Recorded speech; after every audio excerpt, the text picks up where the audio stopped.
My name is Stuart Waldman. I'm with the Jewish Elders, which is a group within the Jewish Voice for Peace, which has been fighting against the occupation for decades. We're here, both, as I said there, in grief and in rage. We grieve for the thousands of children killed in Gaza, but we feel rage for what our government is doing.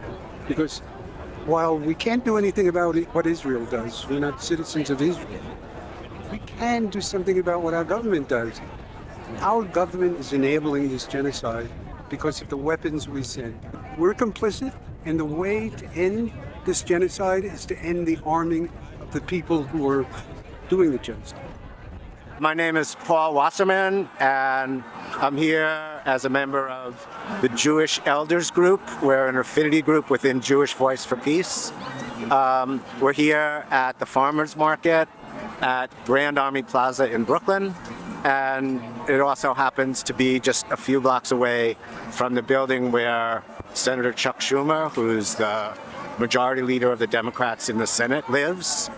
Our goal is to place the effigies down across the street from Schumer's house as a kind of symbolic representation of the mass slaughter that's happened in Gaza, enabled by President Biden, by Schumer, all the leaders in Congress who keep providing military aid to Israel, who've been very slow to even call for a partial ceasefire or a temporary ceasefire. Our main hope, and it's not necessarily a realistic hope, is that by continuing pressuring Schumer in particular, since he's our senator and lives in our neighborhood, and the political leaders of the country in general, that they will finally decide that they really need to stop funding the weapons that Israel is using and providing the weapons that Israel is using to commit genocide in Gaza. Enough is enough, because it's very clear the only way to stop Israel is for the U.S. to say, you're not getting any more funding from us, and we're not going to support you in the UN anymore unless you stop killing people in Gaza and start allowing massive amounts of humanitarian aid in. So we're calling for Schumer and Biden and everybody in Washington to use all their power to first stop the flow of arms from the United States and military support from the United States to Israel. Secondly, to do everything they can to put into place an immediate and permanent ceasefire. And third, to get the humanitarian aid that is so desperately needed by the people of Gaza. Literally, up to 2 million people are in danger of starvation. The aid must come through, a ceasefire has to happen, and all of that can be influenced by cutting off U.S. military aid to Israel. So that's why we're here today.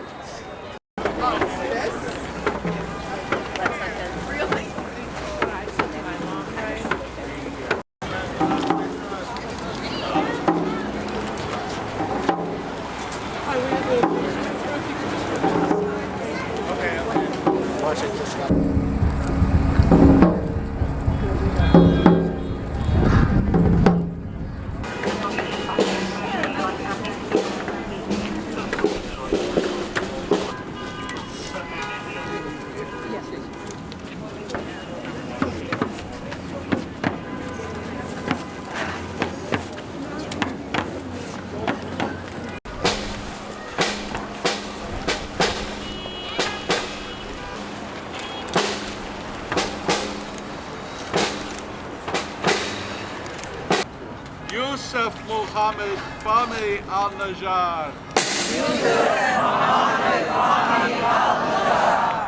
Hisham Wissam Ali Gouda, 11 years old.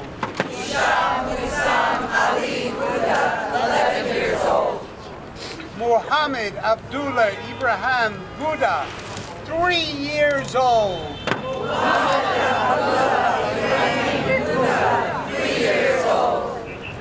Alma Mohammed Hamdan, an infant.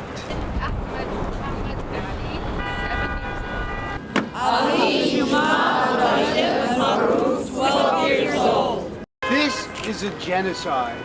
And this genocide is at the hands of our U.S. government, because none of this could happen. None of this without our weapons. Just last week, the United States government sent nearly 2,000 pound bombs. These bombs are so destructive that they would make a crater here 40 feet in diameter. And they dare not call it a genocide. They call it self-defense.